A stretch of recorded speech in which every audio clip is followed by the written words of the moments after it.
flex, flex, your hustle. Flex, flex, flex, your hustle. Flex, flex, flex, your hustle. Flex, flex, your hustle. Flex, flex, flex, flex, flex, flex, your hustle. Flex, flex, flex, flex, flex, your hustle. Flex, flex, flex, flex, flex, flex, your hustle. Flex, flex, hey, flex, your hustle. Welcome back to the Flex Your Hustle podcast, and this is now episode 11, and we are featured being Miss Keri, representing Usuta Coutore, and we're just gonna dive straight in. It's been a long time without an episode, but we're back, guys, to recording. So yeah, how are you, Miss Keri? Good afternoon, gentlemen. It's been a wonderful day. Yeah, and thanks for having me, and good afternoon to all the viewers across the world. That's so nice. How has it been, so far with, fashion, going on into fashion? I think we can dive straight into it. Yeah. Fashion, it's what we live, breathe, because the fact that you're wearing clothes on, that is fashion. Shoes, handbags, all the accessories are part of fashion. So fashion is really a need, because we need clothes. We can't go out naked, otherwise we'll be arrested for public indecency. So fashion industry in its whole, I think the Namibian fashion industry really have come a long way. People are most likely to make outfits for occasions. People are most likely these days to make outfits for photo shoots, for all of these things, instead of just going to buy in a usual retail shop. So I think fashion industry have grown in Namibia as a whole. And, I think, guys, that's already pretty much a summary of what we're going to be talking about today, because she owns a fashion boutique, I call it, and also the fashion school. Yes. So as far as fashion is, there's a lot of things to learn about, as she's quite a reputable brand here in the North. So how did you get into fashion primarily? Fashion is something that I'm passionate about. There was a time that I was very ill, and I was having a conversation with God, saying that, if I survive this, I don't want to work for the sake of money alone. I actually want to do something that will come from the inside out. And those two choices were between psychology and fashion, and I guess fashion won on this one. And so that's where it started. I wanted to, for the first time in my life, to do something from inside out, because I believe it's very important for us to live from inside out, for us to do things that we believe we are called to do, or something that when you do something and when you are doing it, it makes you really, really happy. And that's me when I'm creating. I love creating things. I love taking things, putting them together, getting ideas together. I love challenges. So, and it's something that I'm just genuinely passionate about. It's me living my life inside out. That's nice to hear. A lot of times on the podcast we've spoken about doing something that you love. And I guess that's exactly what you're describing, in the sense that it's something that you enjoy doing. It's not something that when it's time to do it, you're like, I have to do this. It's like how certain people treat their jobs. Like, quite frankly, there are certain people, not certain people, but a lot of people that don't like going to their jobs. And you'd be surprised, why is it you're working in this industry? I just need the money. But then I get it from your perspective. It's a thing of, it's something that you love. So you do it any time of the day, anytime you're required to do it. No, that's actually wonderful to hear. So when did you decide between sociology, psychology, and fashion? How old were you? I was 29, turning 30 or so. And at that time, I was studying a diploma in psychotherapy when I made that decision. So that's what I have studied. But then now I'm doing this. So and when you actually just love something, you don't struggle. It's sort of like it flows from the within. So when I first got my first material, because I thought when I'm going to do fashion, I'm going to get maybe a factory in China I send them my sketches that this is what I want so that they can do the stuff, and then I just label them and sell them. To my surprise, when I was doing this, through this process of finding myself, I would call it, at one point I was like, yo, Keri, you are making business cards, you are writing the Keri fashion designing, and you have never even stitched a straight stitch because I'm self-taught. So I went to buy a material, I went to buy a machine, and that was it. I'm like, yeah, this is it. I'm going to do this.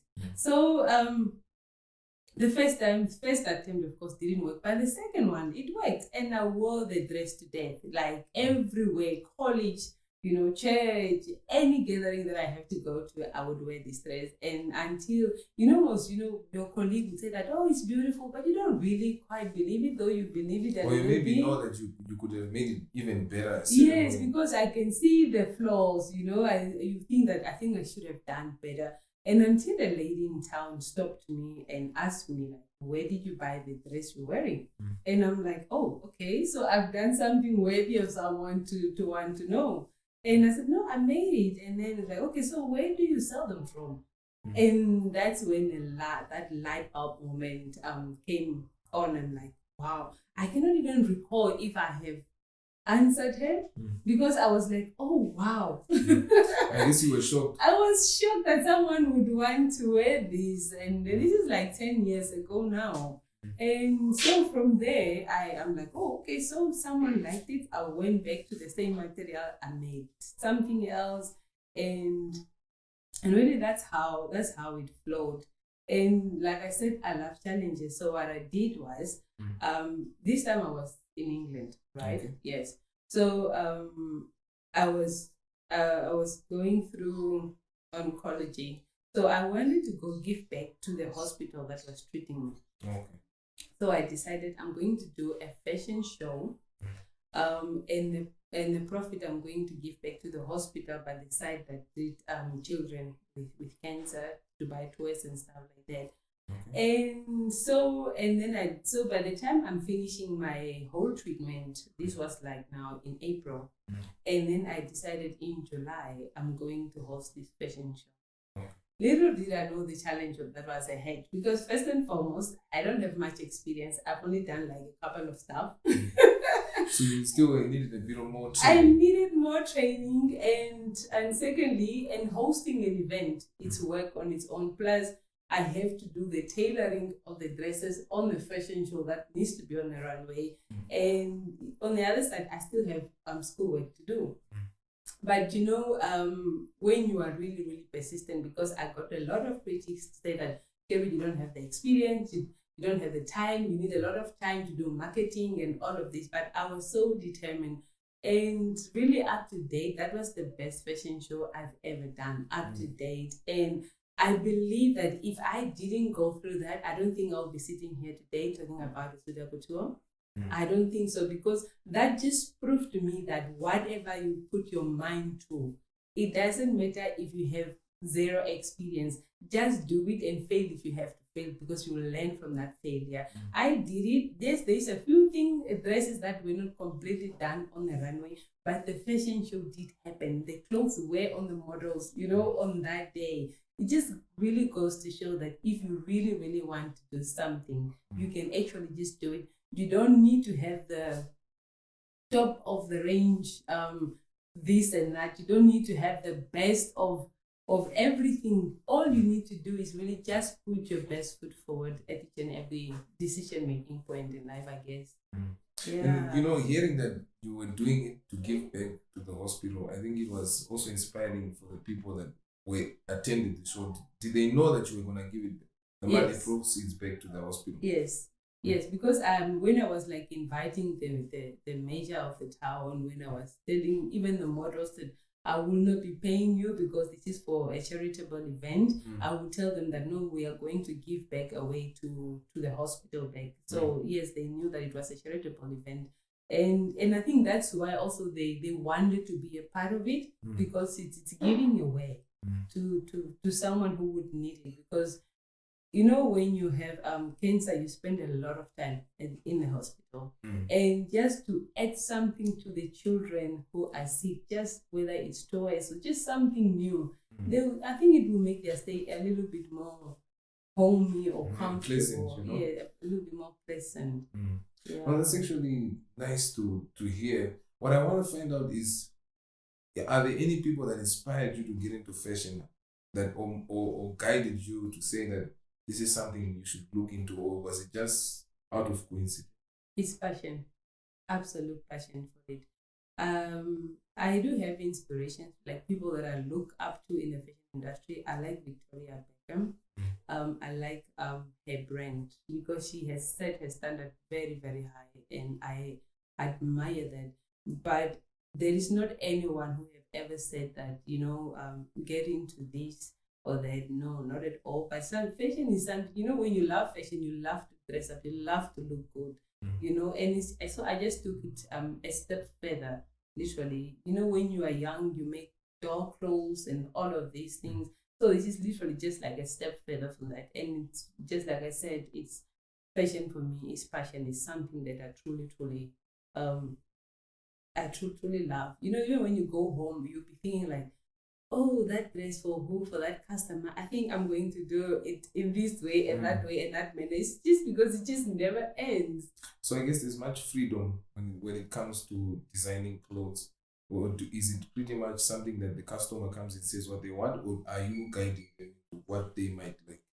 Yes, they do come with what they want, and I'll put in my suggestion because of the experience that I have, looking at their skin tone, looking at their body shape.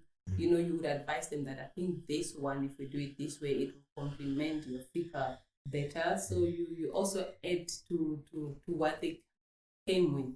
Yeah, so that some people like, they come maybe with a material and the material is wrong. Then you say that no, this material is actually not for this type of garment that you want. So then you will move around with it. And the other thing, when like you said that, do they always come with ideas? Coming with ideas is good, but also at times it's like, for us, it's sort of like it kills you, because I love to explore. I love to try new things that I haven't seen anyone doing, things that I am just really getting into my creativity zone and just step it from there out. So also at times when someone comes like, oh, I'm having this dress, maybe they see it on Kim Kardashian's or Beyonce, and then it's like you keep repeating that same thing. So it's sort of like kills you. So then there is also times where I myself just decide that I want to do something new, just even to display in the shop, because I just need to get that creative juices just flowing. You know what I'm saying? Yeah, no, I understand. Yes. And I see that it's not only that does not only happen with fashion. I also experience that, and I feel like a lot of creatives experience that when a client has specific things they want from you and specific ideas, yet your experience allows you to understand that certain expectations that they might have are either unrealistic, impossible, or it just won't look good. Yes. And when now those things are imposed, it feels like the client is there sewing with you or designing with you or editing with you, and it just taps on your creativity a bit. Looking at me personally, like I do mostly graphic design work and marketing, and now when you look at some clients, they will specifically say, no, I want this color to be this, and you know that certain things don't work together. But sometimes you just have to sacrifice your creativity for the sake of giving the customer exactly what they want, but also at a quality that's also good enough to advertise or do whatever they want to achieve. Another thing I wanted to ask is that you found passion in fashion, in designing. How did you take it from just being a passion into being a business? Like the entrepreneurship aspect of it. You took something that you liked and turned it into a business. How did that process go? Like I said, when I started this, I was in England. So when I moved back to Namibia, I pursued this now full time. Okay. Yes, and I moved to the north.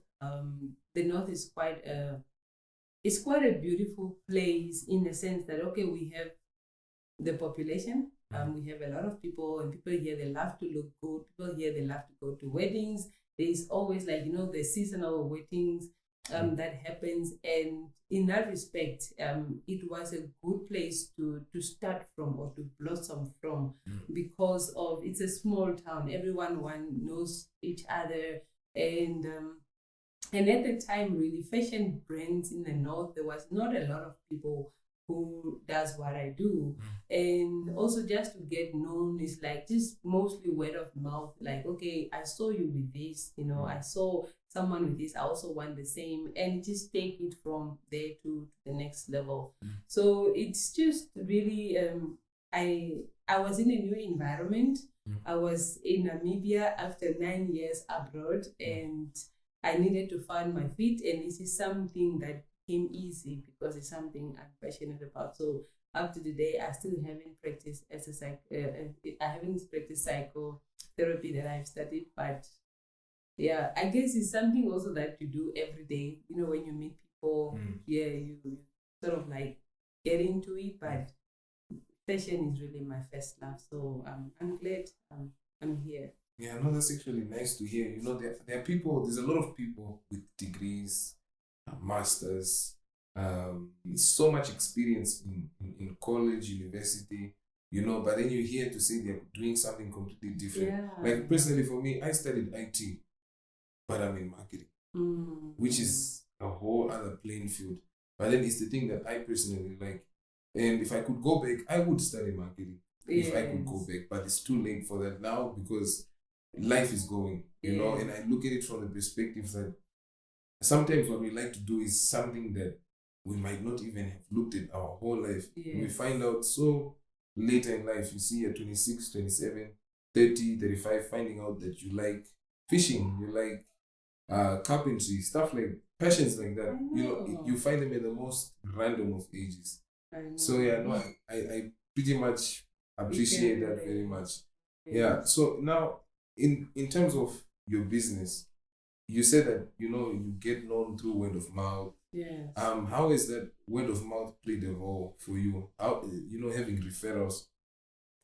I believe that really it's more expensive to get a new customer than retaining the one that you have. Because to get a new customer, you have to go, come to you, get me flyers, get me seen out there, pay radio ads, pay newspaper ads. It costs a lot to get a new customer. So it is very important and very crucial to satisfy the customer that you have, for them to be able to refer you, and even just other people, when they look at them, to want what they have. They should want. So you have to make sure the customer is looking beautiful and comfortable, because when they're comfortable, the confidence just boosts, and that's what will attract other people from wanting what they have. So it's crucial for customer service to be number one priority, and that is what will bring them back.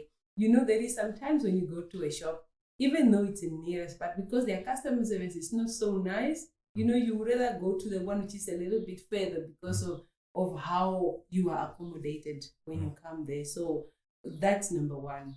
For the word of mouth is customer service. And a lot of people will copy what you do, but they cannot copy your customer service or the customer experience. They say, when you come there, how do you welcome them? How do you treat them? And all of these things comes in play. So that is very crucial. Yeah, and I liked it when I visited your place, your offices. It's a nice setup. You come there, there's a nice place to sit, right there next to the dresses and so forth. If you would like to visit their places, their offices like Choppies Mall or Guetiva, there's the Chico Mall, and you can see it for yourself, and you came and you greeted me, and I'm like, okay, what's this? I didn't even know who was Miss Usuta. Oh. I just went there and instantly I knew who's who, and you guys were ready to help me. And it's true, customer service does play a role, because I feel like that's the thing that the customer remembers the longest. Yes. You look at it and people will not remember that something is $3 cheaper in your store. But people will remember that you smiled at them. Yes. You ask their name, and you basically help them as quick and as effective as you can. And I think that's something that a lot of businesses can pick up on. even here in the north and in Namibia in general, you look at it and you're like, in whatever service it is, whether you are selling food, equipment, dresses, whatever you're selling, as long as the customer receives a good experience, you will retain them. And something I appreciate as well is that you said getting a new customer is expensive. Yes. It's really expensive, and quite often than not, some of the money goes to waste because you might not get the amount of customers you expected. Yes. But I feel like marketing really plays a major role in any business. Yes. Every business needs marketing. Yes. Yeah, it's something that whatever industry you're in, you will need to eventually implement marketing. And a question that I wanted to ask is that how has social media played a role as well in your business in today's time and age where everyone is always on social media? Social media is now the marketing place to go to. When you want to advertise your new items, or you just want to create noise. Social media is the place because we spend a lot of time on our phones and we cannot help ourselves. That's why now we need help to detox ourselves from social media because it has become really a part of us. And so mostly it's the, paying ads on Instagram, Facebook, WhatsApp status, you send it to people and you say, please do share on your status because someone else customer is not the one that I have on my status. And so social media really played a role. And the other also source of media that is quite popular in the North is radio. People in the North will love listening to the radio a lot. So radio ads also came to play, especially when it came to the Usuta Coutore Fashion Academy that we have now. When I advertised for the first time, it was through the radio, and the feedback was quite awesome as well. Yes. This is actually surprising because you do realize that more than half of Namibia's population is in the north. Wow. And if you look at it, you're like, quite a number of that population has no access to internet or television. Yes. But radio.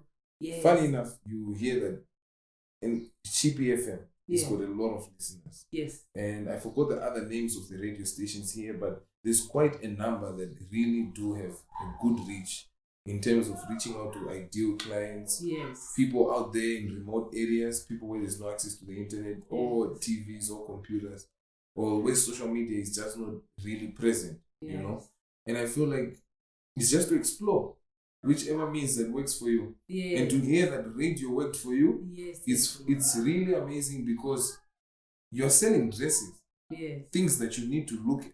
Yes. But then someone can hear about you and still come and look at your dresses. So that's quite amazing. It is. And it goes to show that you really don't know until you try. Yes. Yeah, it's better to try all kinds of mediums. No, but that's really great to hear. Mm-hmm. Another question I wanted to follow up with is, now that you have your academy, you've spoken quite a bit about it. I want to find out what made you want to start an academy. Some people would approach like, can you teach me this? And I used to think that, like, really? Would you really want to know this? And when we were in the complete lockdown, in 2020, the stage 1 lockdown where we had to stay at home, that's when I thought to myself, like, I think I could, because we had a lot of time to ourselves, we were stuck at home, so we had a lot of time, and that's when that idea really kicked in and said that, you know what, I could do this, I could add this because it's adding value to what is already there. And that's how I started with the idea. And last year was our first year. And I started with three ladies. With 3 ladies, I advertised, people would say that, oh, this is a good idea, I'll come. But, it's not everyone who would reply, would actually register. But I had 3 ladies. And actually, I felt so proud. I mean, it was only 3 ladies, but I felt so proud of the fact that, I said I'm going to do this, and actually I did it. Just to tick the box on that year to say that I have done what I said I would do.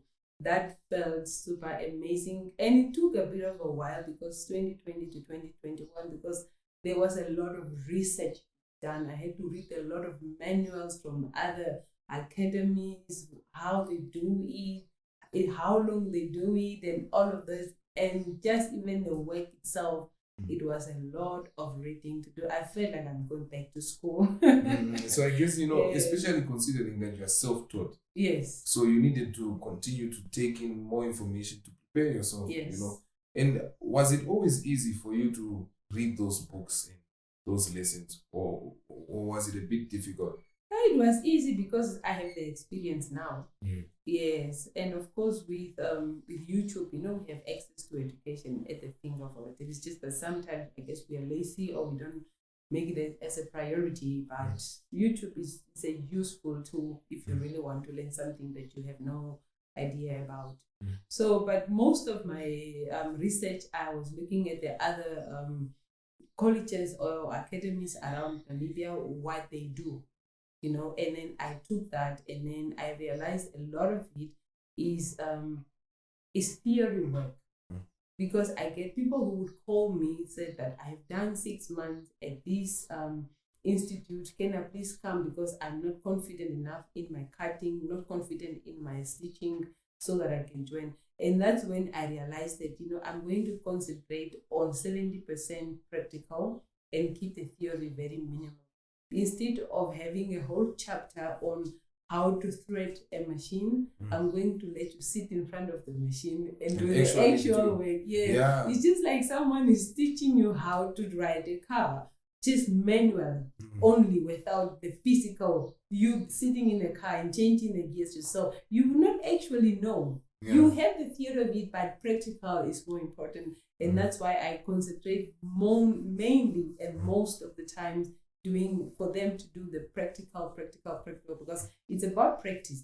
This is about practice. When you are learning to do anything, the more you do it, the more you would know, and the more you'll become better at it. That's actually true. It's kind of like getting your learners and then going on a long trip. It's not a good idea, because all you've just read about the things. You've never driven a kilometer in your life, and then you think you can do it. And I appreciate that it's women that as well you are uplifting. How has that been experience for you, having to teach women how to sew and all the processes in fashion? It's inspiring also to me, and the fact that I'm empowering someone else. There is like I remember the last class we did in Windu. We gave a free slot to someone who is from a disadvantaged background, just to take the slot for free without them having to pay. Because I believe that, when you educate someone, it's like you're teaching them how to fish instead of giving them the fish to eat. So it's an empowering thing to share knowledge, because, knowledge is power. Knowledge is what, how could I say this? Knowledge is what will take the person to the next level. If they imply, that's what I always say, knowledge is potential power. But until you actually take this knowledge and do something with it, it is potential power. But it's very empowering to be able to share knowledge with others for them to make something out of themselves. And not everyone who comes to the academy wants to start a business. Those who want to start a business, I do mentor them afterwards. It just doesn't end when the course ends. I do mentor. And whenever they are stuck, I'll tell them, call me back so I can send you a video on how to do ABC where you are stuck. So in the same way, not everybody wants to learn this for them to start a business. Some people, they just want to know how to do it for themselves.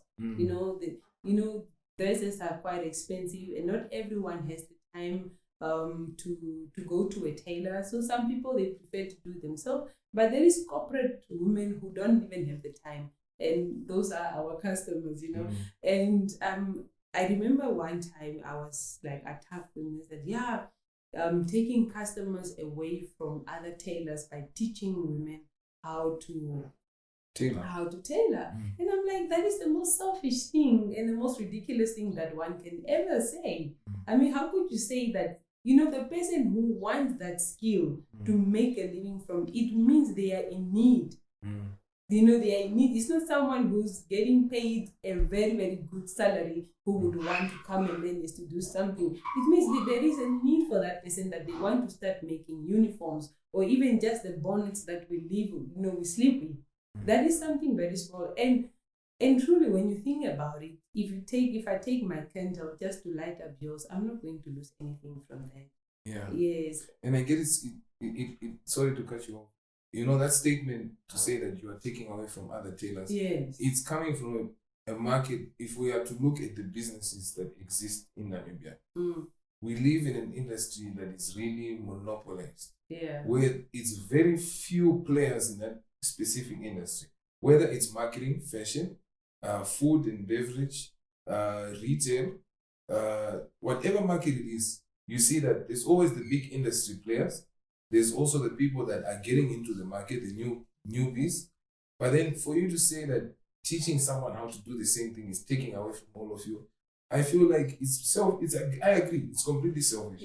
Because there's enough market share for all of us. Yes. We can all benefit from the whatever amount of clients anyone can get. Yes. Now it makes the playing field fair because everyone has got the skills. Yes. It's now about who can do talk, it better. who can Yes. do it better, the quality, the Yes. customer service, like we were talking about earlier. Yes. But we're coming from a place where everyone is so used to the same people Yes. doing the same things. A tailor will want to be the same tailor in Ogudiva for 10 years. Yes. And it's impossible because now there's competition. Yes. And I understand why someone would want to say something negative.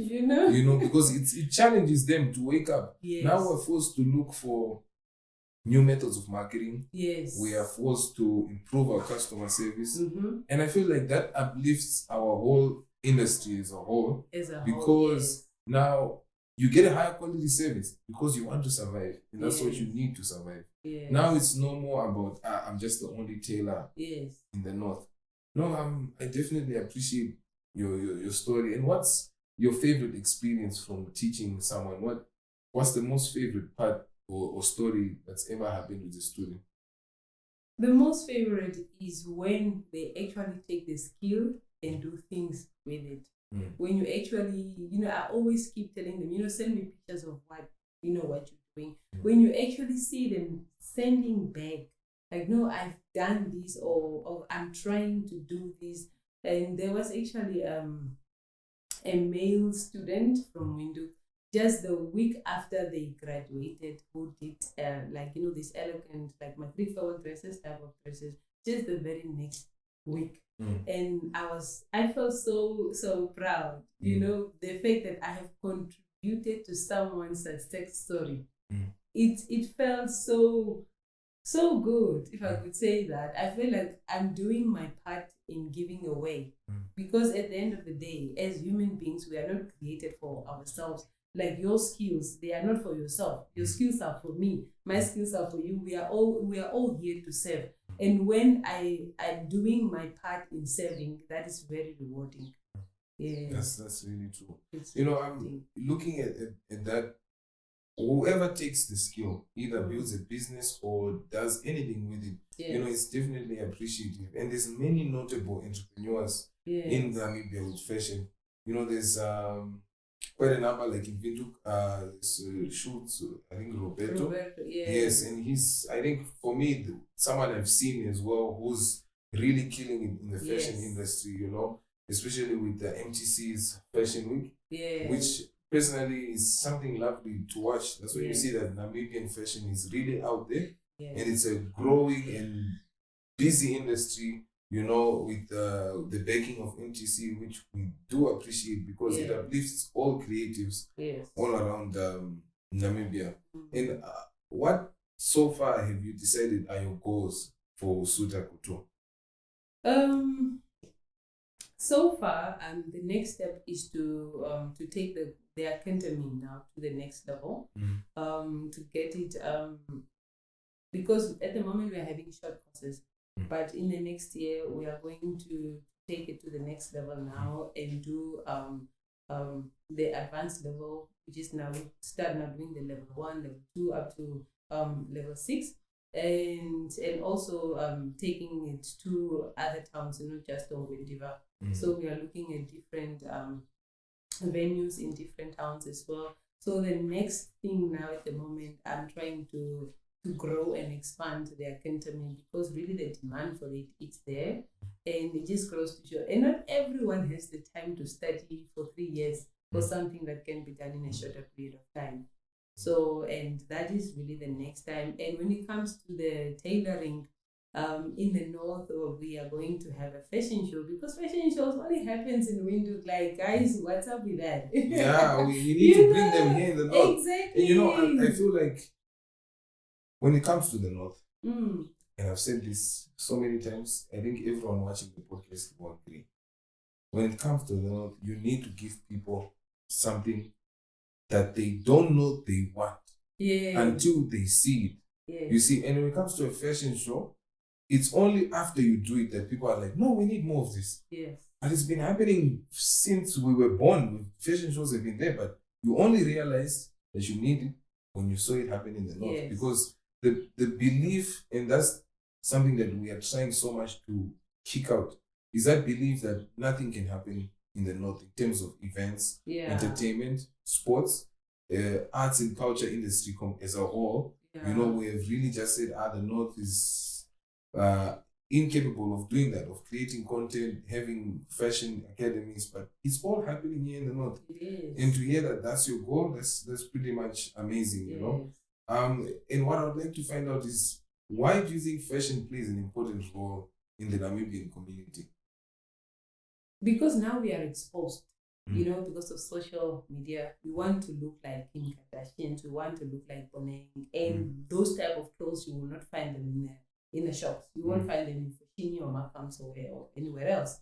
So in that way, and also you don't want to go to an event and you look like someone else. Like, oh, you bought that one way in Edcast, me too, Yeah. So you want something that's like custom made. Yeah, we want something custom made, something that that if I go there, I'm the only one who's wearing this, and if I go there, I'll be killing it. And that is the one thing that the social media is also it's our advantage, because people now, we are exposed. You don't want to look like anyone else. You want to do your own thing. And I love it when a customer comes with their own ideas, whether they've sketched it or they put a few pieces together to create their own, just to express their individuality. It's so nice to see that. And so in that regard, fashion in Namibia, really, it's an advantage for us. It is an advantage for us, Definitely. Looking at it, whether you are a businessman, whether you are someone who's a construction worker, whatever, fashion does play a role. It goes from protective materials to that suit that looks good for your business meeting. We all need assistance through that. And I like the fact that you guys focus a lot on customizing things. You never, like you said, you never find a copy of something that's with someone else, unless they stole your design, which that's a whole different story. But that would be after it was seen. After it was seen, someone can get inspired. And that's the thing with fashion. I can see a dress or a jean or a shirt that someone is wearing, and I can try and copy it, but you can't really copy it, because you will always dilute it with your influence, your creativity, which is what makes it so diverse in an industry where there's endless possibilities, because we keep on just filtering whatever we see. The styles of back in the day are not the ones that we're implementing now.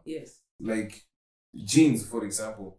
We used to wear baggy jeans back in the day. Now it's skinny jeans and ripped and all of that, and the styles keep on changing. And I feel like it's an ever-changing industry, and to keep up in that, I feel like it requires a lot of experience and research and dedication, because you can get tired of trying to keep up with fashion. But how do you manage to do that? You can't be tired of what you really love, I think. Yes, I think so. I've never felt tired. I'm always inspired. Like now, I was at the office and I'm like, I want to do I thought about this idea. Now I'm telling one of my colleagues, I want to do this. I want actually to film it as I'm doing it, because, in the moment you have that buzz going on, you just can't go to sleep. You can't rest until you actually birth it. You know, it's like you have that burden that you want to push this out. Yeah, so I don't think you actually really get bored or you feel like it's too difficult because it's something that is a part of you. Yes. I think that's really true. You know, when you say you need the determination to do something. Yeah. But how do you think an entrepreneur, someone who wants to get into business, can cultivate that determination? Because some people are not as determined. You know, some things come naturally to certain people, and some things people have to learn. Yes. But how do you think someone can become determined on executing a goal or a task? Keep practicing, I would say. Yeah, it's just like, okay, I didn't know that even when I started Usuta Coutore that I would be an instructor to teach people how to do it. But I learned it.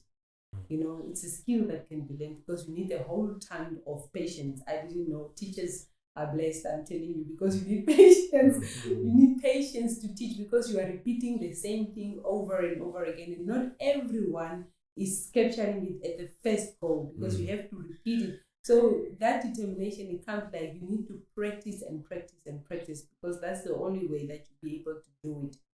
Yes. Do you think psychotherapy has helped you become a better teacher?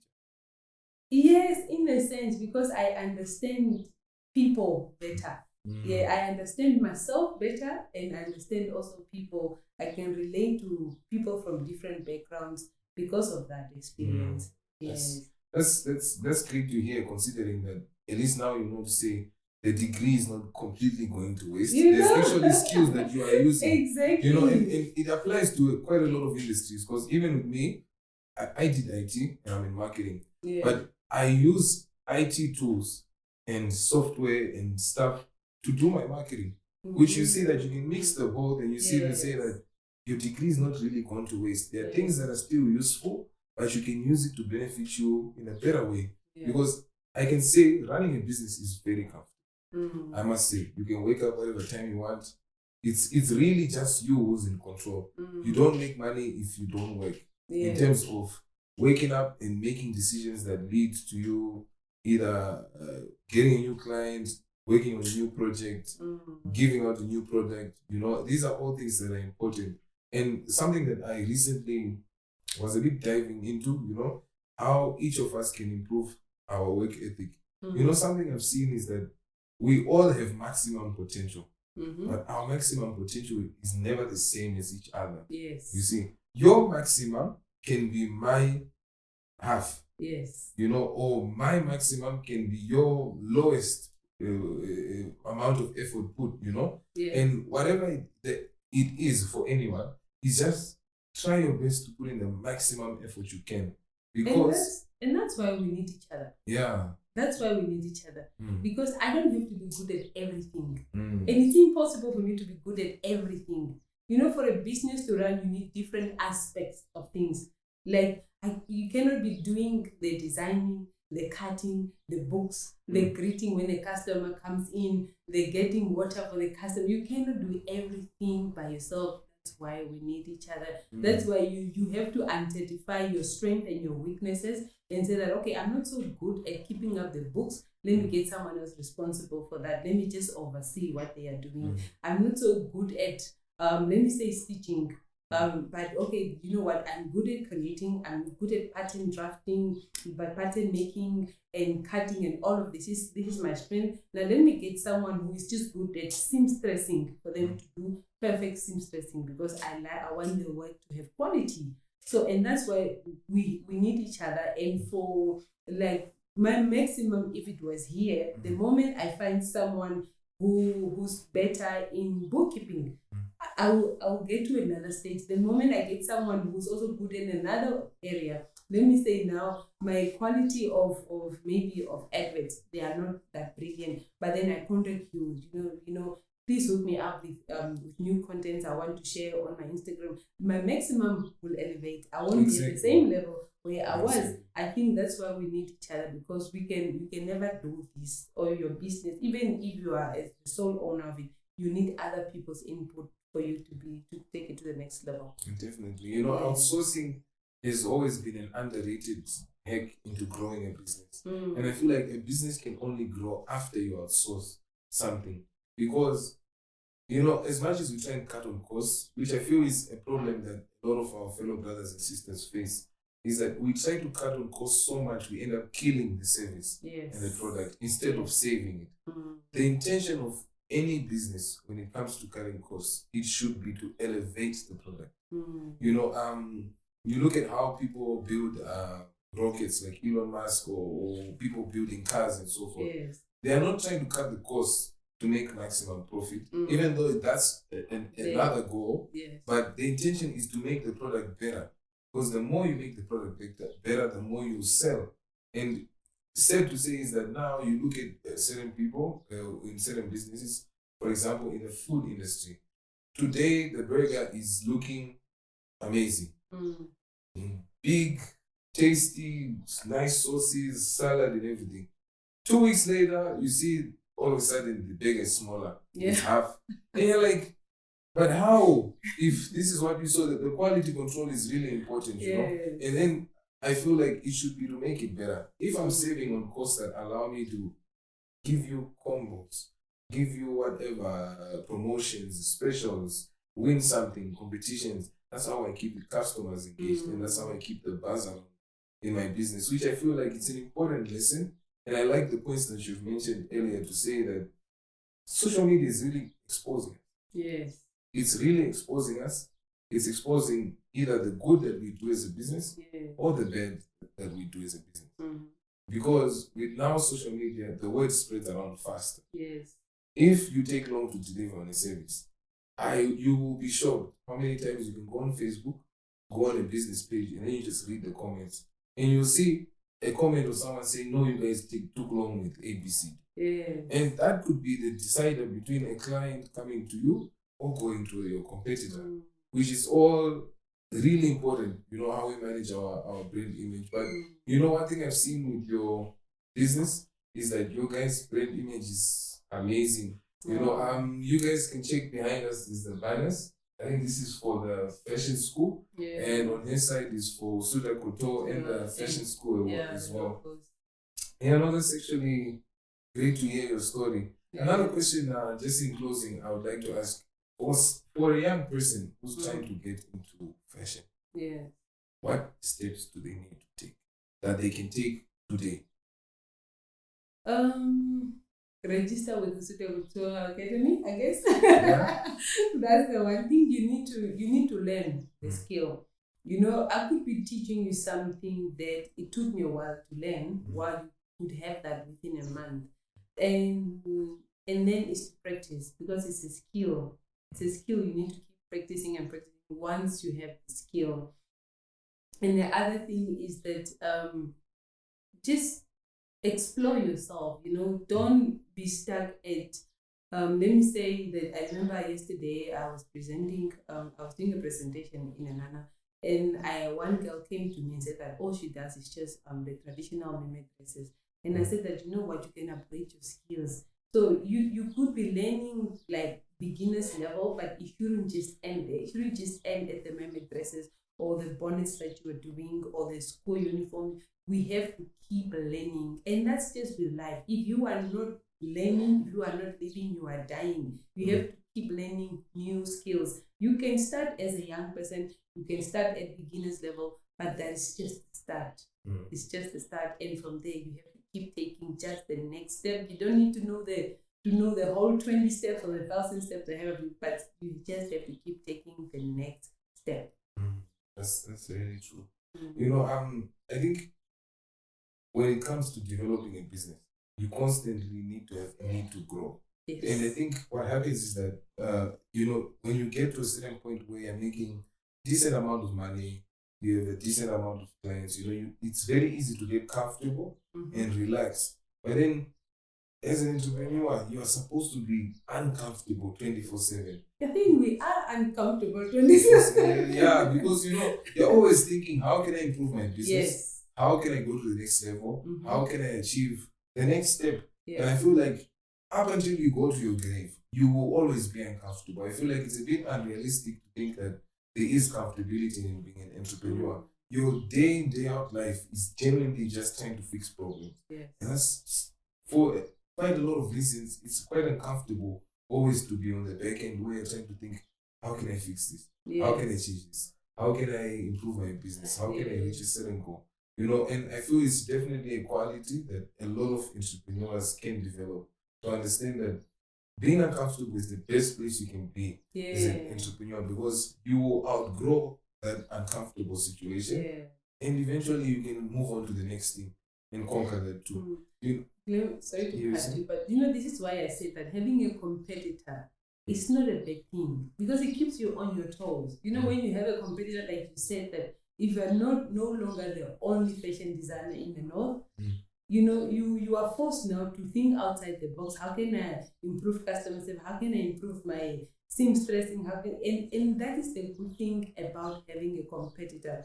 And somehow you think like, if there's another tailor as your competitor, is your enemy. It's not. It's actually doing you good. And plus, I believe that we can work together. If I'm a fashion designer and you are a fashion designer, we can actually work together. We don't have to be enemies. I remember there was a time that actually quite recently, a company approached me. They wanted me to do quite a number of things. And I actually went to outsource someone. I outsourced it. I called a colleague in the industry and I said that, I think I'll need help with this.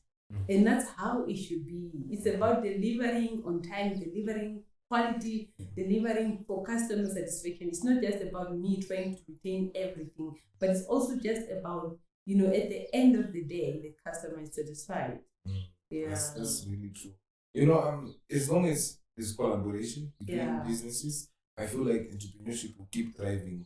Not only in Namibia, but across the whole world. Because if a tender for 100,000 comes in, but you can only do work that's for 50,000, what's stopping you from sharing it with a fellow colleague?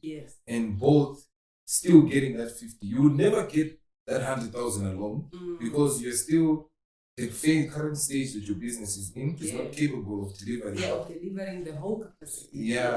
So now in that situation, the best thing to do is just collaborate. I think it's just to set aside pride and ego and focus on delivering a good service. It's definitely been a nice interview. Thanks for having me.